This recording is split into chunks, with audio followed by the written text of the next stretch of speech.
बातें करते हम खेतों की और उसके रखवाली की, बाग बगीचा फल फूलों और फसलों की हरियाली की।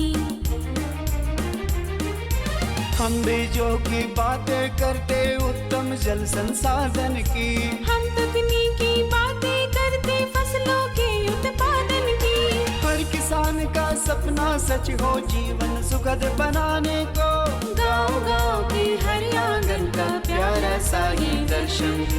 कृषि दर्शन, कृषि दर्शन, कृषि दर्शन, कृषि दर्शन, कृषि दर्शन, कृषि दर्शन, कृषि दर्शन, कृषि दर्शन। जय जवान जय किसान कार्यक्रम कृषि दर्शन में सभी किसान भाई बहनों का स्वागत है। किसान भाइयों, आज हम बात करेंगे गेहूं के बारे में और बकरियों के बारे में, लेकिन सबसे पहले देख लेते हैं कृषि समाचार। नमस्कार, कृषि समाचार में आपका स्वागत है। मैं हूं सृजा सिंह। आइए देखते हैं आज कृषि समाचार में क्या है खास। कृषि गतिविधियों को बागवानी बना सकती है लाभकारी। कृषकों के बीच ड्रिप और मिनी स्प्रिंकलर का किया जाएगा वितरण। ग्रीष्मकालीन फूल गोभी की खेती के लिए अनुशंसित प्रभेद में लगाए अर्ली कुमारी। अब समाचार विस्तार से। किसान भाई, बागवानी कृषि गतिविधियों को ज़्यादा लाभकारी बना सकती है, साथ ही ग्रामीण आबादी को रोजगार दे सकती है और प्राकृतिक संसाधनों का संरक्षण भी कर सकती है। इसके लिए केंद्र सरकार ने बागवानी क्षेत्र में वित्तीय आवंटन कृषि क्षेत्र की तुलना में दोगुना किया है। कृषि वैज्ञानिकों ने इसके लिए टिश्यू कल्चर अपनाने की सलाह दी है। प्रधानमंत्री कृषि सिंचाई योजना के तहत प्रति बूंद अधिक फसल उपयोजना में ड्रिप और मिनी स्प्रिंकलर का वितरण कृषकों के बीच किया जाना है। इस योजना के लिए लाभुक के पास सिंचाई स्रोत और साधन उपलब्ध होना अनिवार्य है। इच्छुक कृषक संबंधित प्रखंड के प्रखंड कृषि पदाधिकारी या जनसेवक का आवेदन जमा कर सकते हैं। झारखंड सरकार द्वारा निबंधित कंपनियों के स्थानीय प्रतिनिधि के पास भी आवेदन जमा किया जा सकता है। अधिक जानकारी के लिए जिला कृषि कार्यालय गढ़वा से भी संपर्क कर सकते हैं। किसान भाई, यदि आप तसर उत्पादन कर रहे हैं तो ज़रूरी है मूल्य संवर्धन और उचित मूल्य की प्राप्ति करना। यदि इन बातों पर ध्यान देंगे तो अच्छी आमदनी प्राप्त कर सकते हैं। कच्चा माल बैंक में यानी कोषा को दें। साथ ही धागा के लिए झारक्राफ्ट, खादी और जैम पोर्टल पर जा सकते हैं या केंद्र सरकार द्वारा क्रियान्वित की जा रही है। तसर उत्पादन से उचित मूल्य की नकद प्राप्ति के लिए सस्ती दर पर बिक्री करना उचित नहीं है। इसके लिए जैम पोर्टल पर भी जा सकते हैं। जैम पोर्टल में तसर और खादी उत्पाद का सरकारी इलेक्ट्रॉनिक मार्केट में डाल देंगे तो यदि 90 दिनों तक बिक्री नहीं हुई तो 80% राशि आपके पास वापस आ जाएगी। मूल्य संवर्धन और साथ साथ मूल्य का उचित मूल्य का प्राप्ति करना, इन चीज़ों पर अगर ध्यान देंगे कृषक कि नहीं हमको 1 रुपया पौना रुपया में नहीं बेचना है, हमको नगद के लालच में अपने चीज़ का दाम कम नहीं करना है, तो वो हमेशा रॉ मटेरियल बैंक, कच्चा माल बैंक में देंगे जाके कोषा को। और साथ साथ धागा के लिए वो झारक्राफ्ट है, खादी है, और जहाँ भी हम लोगों के टेलीफोन नंबर घूम रहे हैं, जेम पोर्टल एक ऐसा है जिसमें कि तसर और खादी उत्पाद को अगर आप डाल देंगे गवर्नमेंट इलेक्ट्रॉनिक मार्केट में, तो अगर 90 दिन तक बिक्री भी नहीं हुआ तो 80% पैसा आपके पास आ जाएगा। ये सभी प्रक्रियाएं केंद्र सरकार के द्वारा क्रियान्वित हो रही हैं। ग्रीष्मकालीन फूल गोभी की खेती से अधिकाधिक उत्पादन लेने के लिए 800 ग्राम बीज प्रति हेक्टेयर लगाएं। कतार से कतार की दूरी 60 सेंटीमीटर और पौधा से पौधा की दूरी 30 सेंटीमीटर रखें। बेहतर उत्पादन के लिए अनुशंसित प्रभेद में अर्ली कुमारी लगाएं। ग्रीष्मकालीन फूल गोभी की खेती के लिए जल निकास वाली हल्की दोमट मिट्टी उपयुक्त है। बुआई के समय गोबर खाद 200 से 250 क्विंटल, नेत्रजन 120 किलोग्राम, स्फूर 60 किलोग्राम, पोटाश 60 किलोग्राम प्रति हेक्टेयर खेत में मिलाएं। साथ ही 8 से 10 दिनों पर सिंचाई करते रहें। किसान भाई, सब्जी जैसे प्याज इत्यादि में निकौनी के लिए फिंगर वीडर नामक कृषि यंत्र का प्रयोग कर सकते हैं। इसकी कार्यक्षमता 5 से 7 डिसमिल प्रतिदिन है। आज की विशेष जानकारी है मिर्च फसल में लगने वाले रोग पत्ती, अंगमारी और फल सड़न के रोकथाम के बारे में। किसान भाई, आप यदि मिर्च फसल की खेती कर रहे हैं तो इस फसल में लगने वाले रोग पत्ती, अंगमारी और फल सड़न के रोकथाम के लिए 0.02% मैकोजेब या कैप्टन नामक दवा के घोल बनाकर फसल पर छिड़काव करें। और अब एक नज़र राज्य के 5 प्रमुख शहरों के मौसम के मिजाज पर। आज राज्य के 5 प्रमुख नगरों के अधिकतम और न्यूनतम तापमान कुछ इस प्रकार दर्ज किए गए। रांची का अधिकतम तापमान 35 डिग्री सेल्सियस और न्यूनतम 21 डिग्री सेल्सियस। जमशेदपुर का अधिकतम तापमान 38 डिग्री सेल्सियस और न्यूनतम 23 डिग्री सेल्सियस। मेदिनीनगर का अधिकतम तापमान 39 डिग्री सेल्सियस और न्यूनतम 21 डिग्री सेल्सियस। देवघर का अधिकतम तापमान 40 डिग्री सेल्सियस और न्यूनतम 24 डिग्री सेल्सियस। धनबाद का अधिकतम तापमान 37 डिग्री सेल्सियस और न्यूनतम 22 डिग्री सेल्सियस।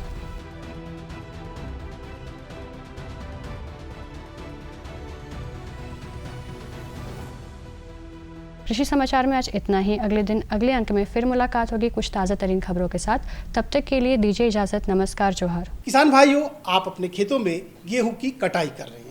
फसल अच्छी होने के बाद भी उतना मुनाफा नहीं हो पाता है, क्योंकि आपने जो कटाई और मढ़ाई और भंडारण जो किया है वो वैज्ञानिक तरीके से नहीं किया है।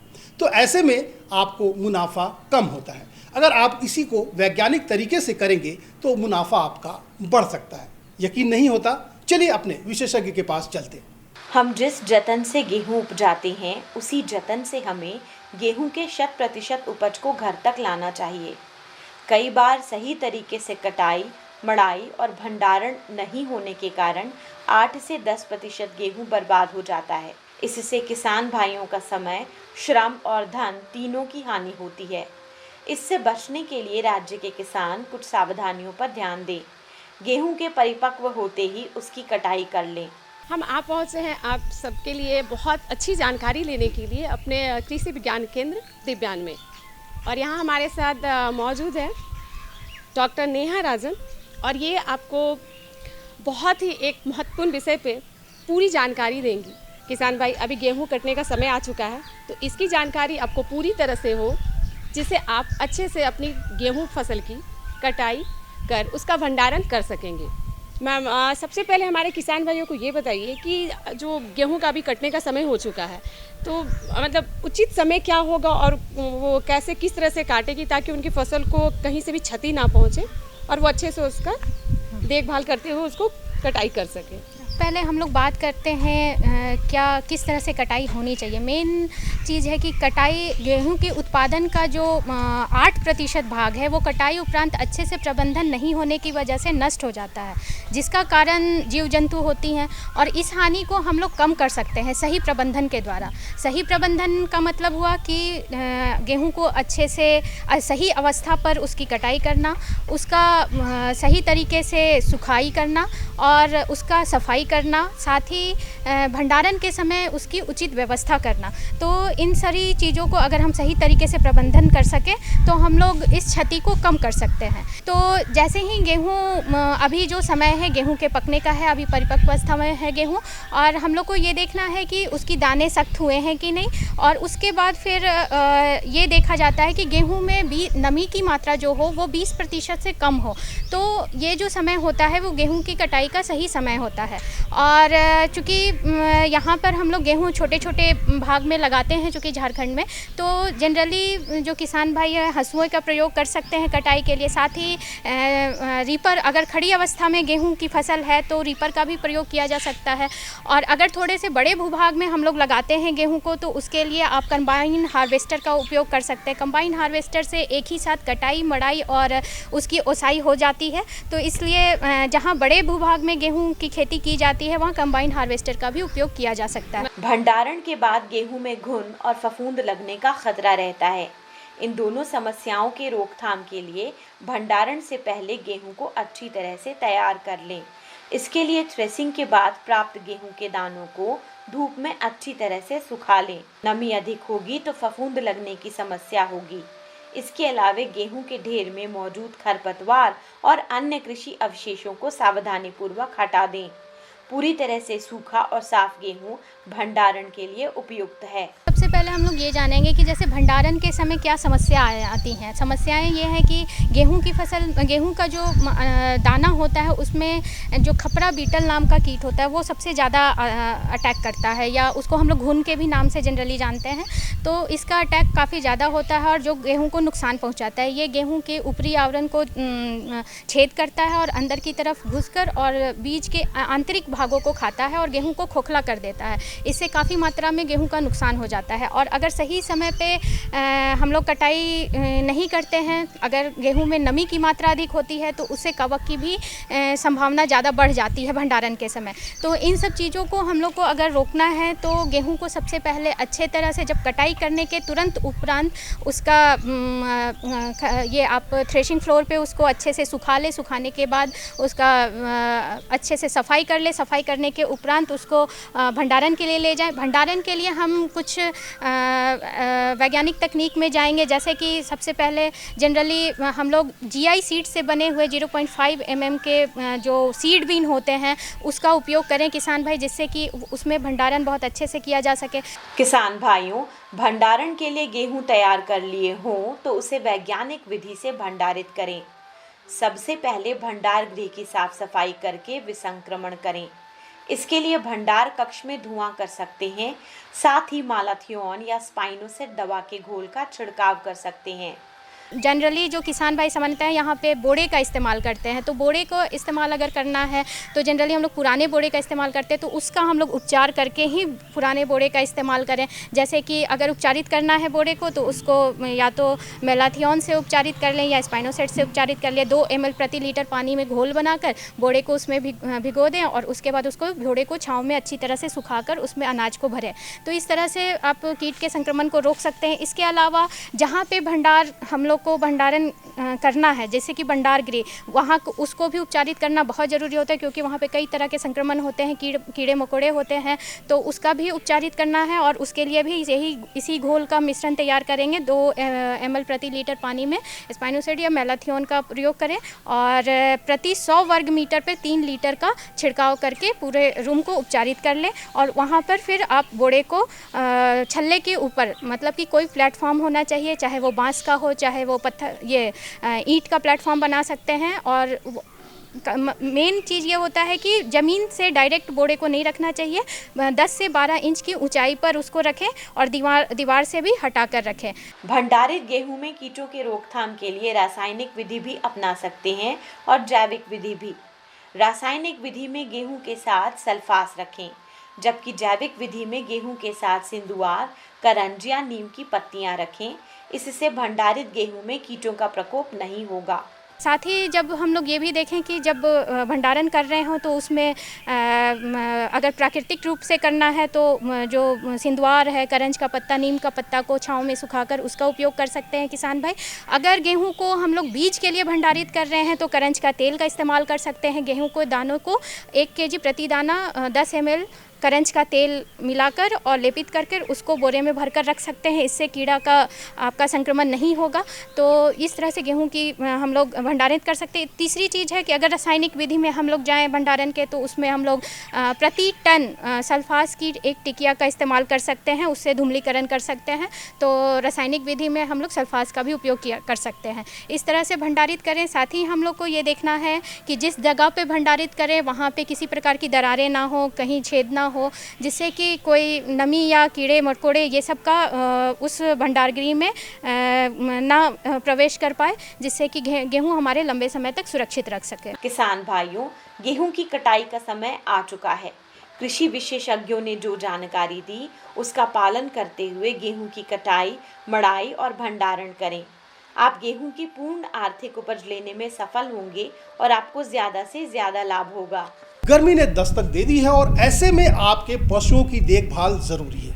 बड़े पैमाने में झारखंड में बकरी पालन की जाती है और अब बकरियों का खास ध्यान देना होगा, क्योंकि गर्मी जोर शोर से पड़ने वाली है। तो गर्मी में बकरियों में कौन कौन सी बीमारियां होती हैं और इसके क्या बचाव हैं, किस तरह से इसका बचाव किया जाए, वैज्ञानिक तरीका क्या है, इसके बारे में विस्तृत जानकारी देने के लिए हमारे साथ विशेषज्ञ हैं। चलिए सीधा उन्हीं के पास चलते हैं और ले लेते हैं ये महत्वपूर्ण जानकारी। बकरे का मांस और बकरी के बच्चों की खरीद बिक्री के दृष्टिकोण से बकरी पालन एक लाभकारी व्यवसाय है।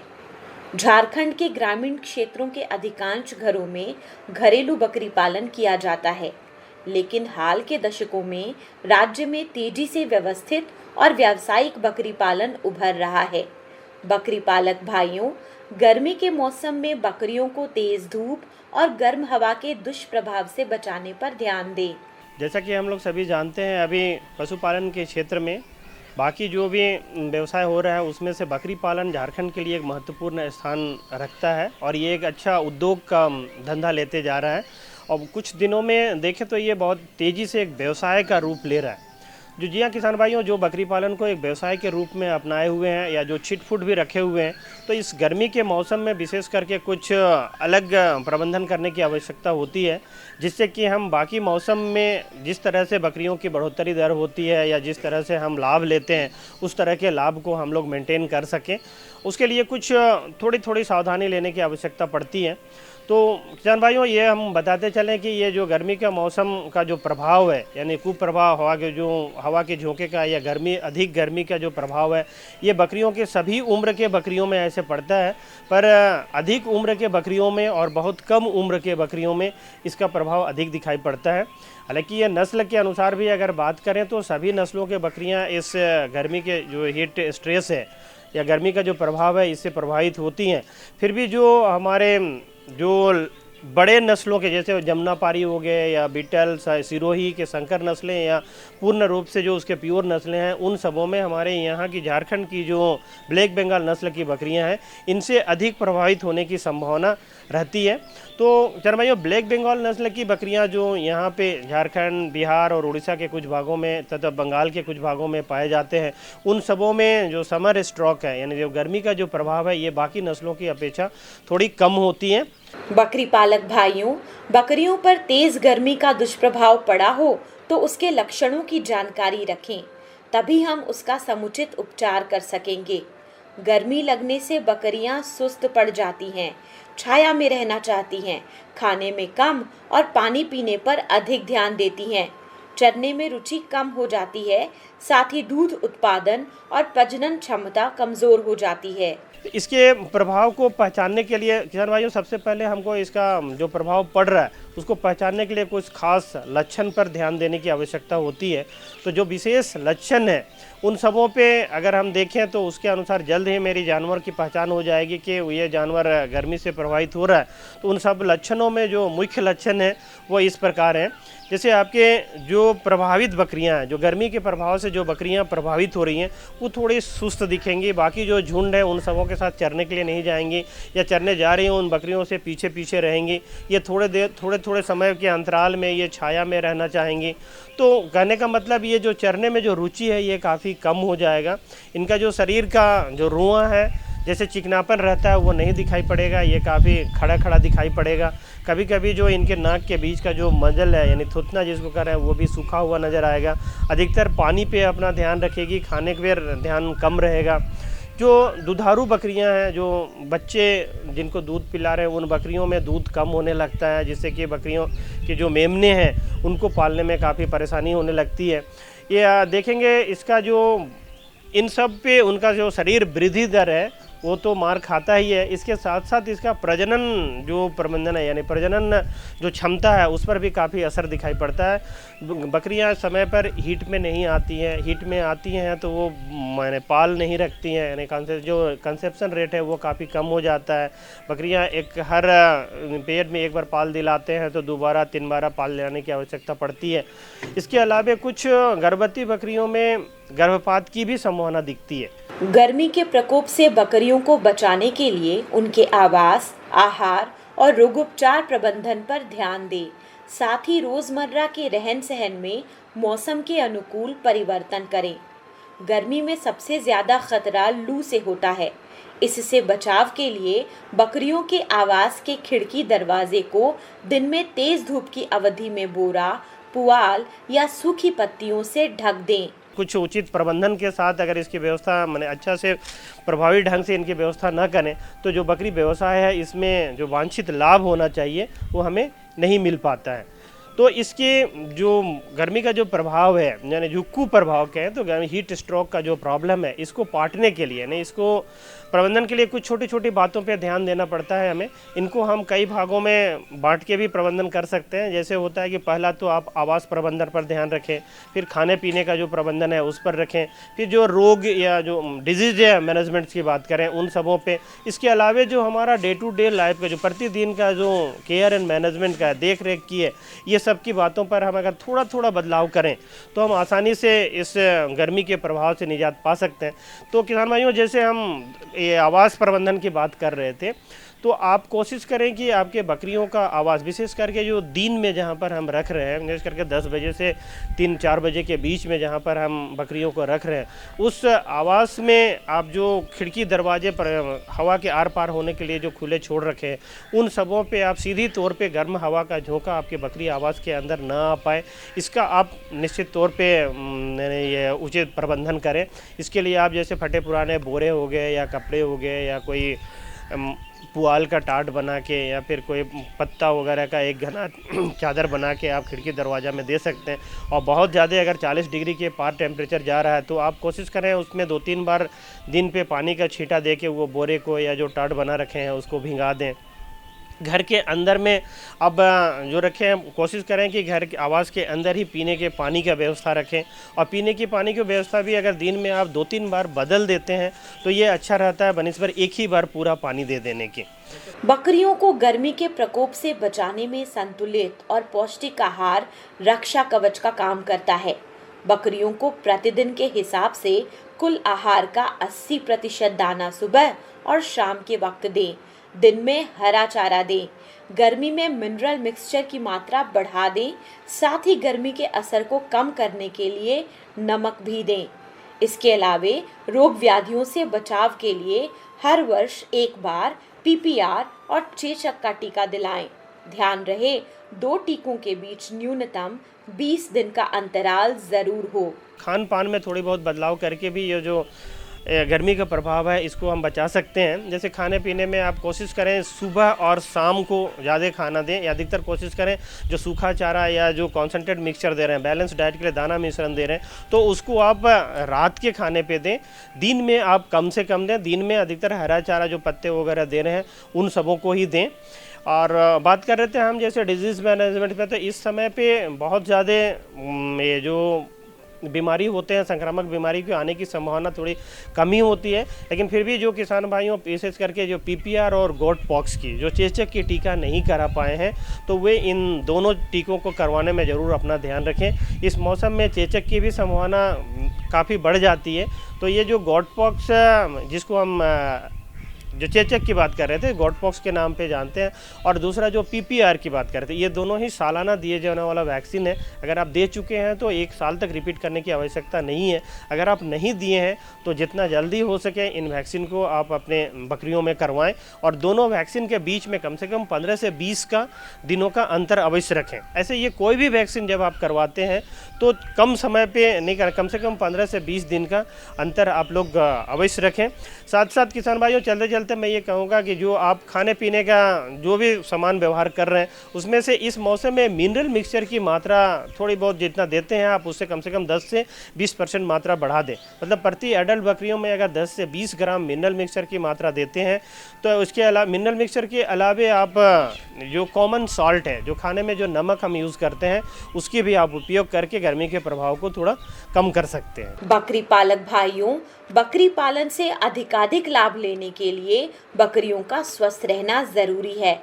पशु विशेषज्ञ ने जो जानकारी दी उस आधार पर गर्मी के मौसम में बकरियों को स्वस्थ रख सकते हैं और ज्यादा लाभ कमा सकते हैं। तो देखा किसान भाई बहन, आपको अपने पशुओं की देखभाल कैसे करनी है। फिलहाल अब हो चला है आपसे विदा लेने का, लेकिन वैसे दर्शक जो हमारे कार्यक्रम को नहीं देख पाए हैं या फिर दोबारा देखना चाहते हैं या खेत खलियान में रहकर देखना चाहते हैं तो आपको हमारे YouTube और Twitter, Facebook के माध्यम से देख सकते हैं। आप हमसे इससे जुड़ाव कर सकते हैं। फिलहाल अब इजाज़त दीजिए, लेकिन जाने से पहले आप हमारा पता लिख डालिए, क्योंकि अगर आपके पास कोई समस्या है जिसका समाधान चाहते हैं तो सीधा हमें लिख सकते हैं। हमारा पता है कार्यक्रम कृषि दर्शन, कृषि प्रकोष्ठ द्वारा केंद्र निदेशक, दूरदर्शन केंद्र, रातू रोड, रांची।